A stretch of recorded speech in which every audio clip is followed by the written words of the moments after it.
Welcome back to my another mini blog for Jagaddhatri পুজো। কৃষ্ণনগরের জগদ্ধাত্রী পুজো মানেই তো এক একটা পাড়ার এক একটা ঐতিহ্য নিয়েই পুজো সম্পন্ন হয়। তাই আমরা এই প্রথমবার চলে গেছিলাম কৃষ্ণনগর মালোপাড়া বারোয়ারিতে ধুনো পোড়ানো দেখতে, যেটা নবমী তিথিতে হয়। রাজা কৃষ্ণচন্দ্র মালোপাড়া বারোয়ারির পুজো দেখতে এসে চারিপাশে মাছের বাজারের আষ্টে গন্ধ সহ্য করতে না পেরে সেখানকার পূজারীরা মিলে ধুনো পোড়ানোর রীতিটা চালু করে। আজও এত বছর ধরে হয়ে চলেছে। যারা ধুনো পোড়াচ্ছেন তারা তাদের মানসিক পূর্ণ হলে হাতে মাথায় ধুনো নিয়ে ধুনো পোড়ানোটা সম্পন্ন হয়। যেটা ভিডিওটা আমি তো কতটা তোমাদের সঙ্গে শেয়ার করতে পারলাম জানি না, বাট আমার জন্য লাইফ টাইম একটা এক্সপিরিয়েন্স হয়ে থাকলো।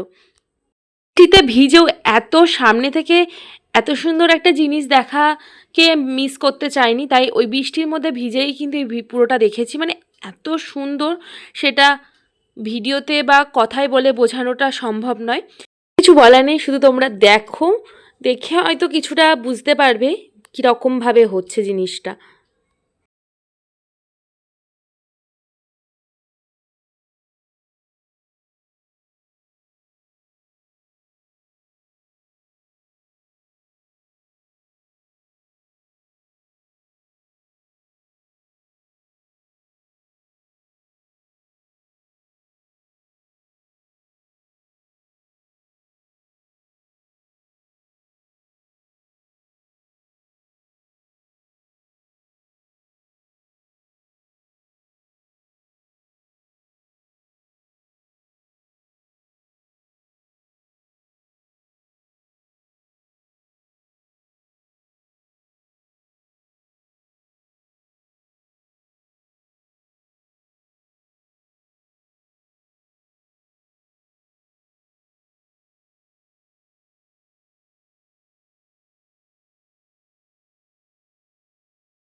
ছিলাম তো বোনেরা সকলে আর বাবু কাকা, কিন্তু ওরা দেখতে পাচ্ছিল না স্টেজের ওপর দাঁড়িয়েছিল বলে।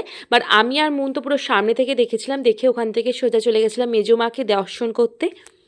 পুজোটা বৃষ্টির মধ্যে একটু অন্যরকমই কেটেছে। পুরো মিনি ব্লগ, পুরো ভিডিওটা নিয়ে খুব তাড়াতাড়ি তোমাদের সঙ্গে দেখা হবে। আজকের মতো এতটাই, ততক্ষণের জন্য টাটা।